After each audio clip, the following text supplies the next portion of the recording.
Hey everyone, it's Zeraldo here, and today I'm going to talk to you about the Paladin class. I'd just like to apologize for the lack of videos recently. A bunch of stuff has been happening, some of it good, some of it bad. I'll do a video about all that later, but for now we'll just go on to the Paladin class. It's an interesting class, and I'm not entirely sure what to make of it. I'll just show you how to get and stuff now. To get the Paladin class, you just head over to Lightguard Keep. For those of you wondering, this is the Platinum Axe of Destiny. It is permanently rare and was a reward for testing the original tutorial back in January 2009. So it's been on for a while. So you just head over to the Paladin shop. Now you're presented with two options: the standard version, which requires you to get rank 5 good, rank 10 healer, and rank 10 warrior to purchase. Or you can go with the 2000 adventure coin version. Note that they're both member only, so if you're a member you might as well just earn it and save the adventure coins for something you can use as a non-member. It is an interesting class. They suggest using hybrid enhancements, but personally I feel that you can get away with luck instead of hybrid. I myself actually use fighter enhancements, and I'll show you why. It's because fighter enhancements gives a large amount of endurance. And Paladin has a endurance increased by 15% passive, as well as a 5% crit, so that could work well with a full luck build. Doesn't have the greatest, crit or evasion. Well, they're decent, but it's not the best. Predominantly, it's a physical and magical class. There we go. Mostly physical and magical, save for this one move here, which is entirely magical, but that's not actually the most useful move of the lot. So you might want to consider pulling out the luck enhancements for this one. But I'm going with the health I'm going to get from this move here. So to start with, I'm actually just going to recommend a couple other things. Firstly, the rank 10 passive this was, along with Doom Knight, the first class to get a rank 10 passive. They tied first equal for that.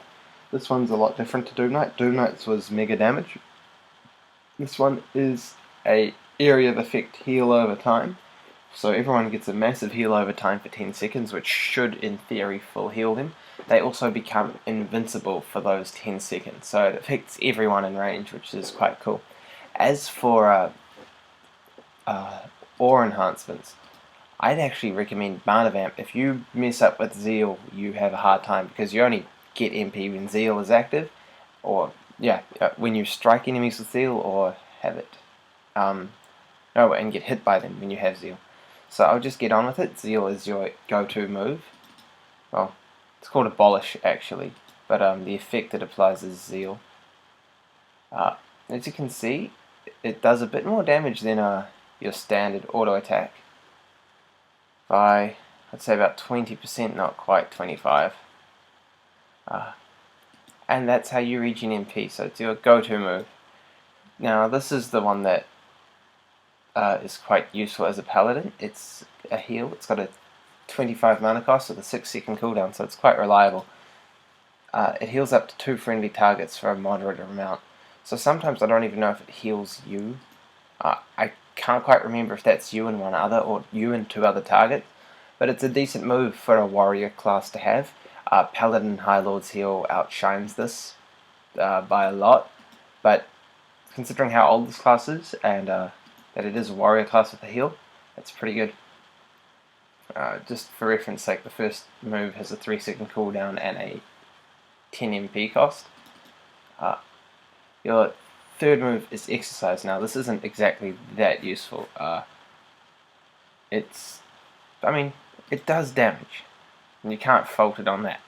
I think it also does a bit more than your auto attack, but the real strength in this is that it's useful against the undead. Now I'll duck off to some proper undead soon and show you. It does seem to do a little bit more than your normal damage. Your final move is an area of effect. Now this is 40 mana and has a 7-second cooldown. It deals damage to all enemies in range. It's not that much. It's not quite double your normal damage, I think. Maybe it is. It's a large amount. Here we go, and I've died. It's not the greatest area of effect move. Once again, Paladin High Lord absolutely smashes it. Paladin High Lord really is the ultimate version of this class, with a few extra tricks up its sleeve. Yeah, so those are really the moves. It's quite simple, there's no special combos, but what you will want to see is how the move actually stacks up against the undead. So just as your little snippet, here's what it was doing. Remember, it was doing just over 200 before, now it's doing about 600. So Paladin is actually quite useful against the undead, especially since this move is quite repeatable and has a relatively low mana cost for the amount of damage. Now if you were to increase this with, say, the undead battle bouquet, plus 25, which does 25% extra damage to the undead, or Artix's axe, you're going to notice a significant, there you go, a significant increase in damage output. So this class functions probably best against the undead, but if you're really wanting to go against the undead, I'd recommend Undead Slayer. If you don't have it, this will be a decent substitute with the heal. So it's a good class. I mean, it's solid, but there's nothing really special or standout, especially when you compare it to something like Paladin High Lord or Undead Slayer, both of which sort of have greater specialties. It's really up to you. I mean, I'm a class collector, so I collect everything. A lot of people just like it for the class art because it's got that basic Paladin look that you're used to over the years from Artix Entertainment. So it's really up to you. And I mean, it does have a decent damage output, and it's not bad. There are other classes out there that would be a waste of time to get, I guess. So I'll leave you with that. You can always get the Blinding Light of Destiny just to look awesome and sort of imitate Artix, I guess. That could be fun. So that's my take on the Paladin class, and I'll see you for another video soon. Until then, bye.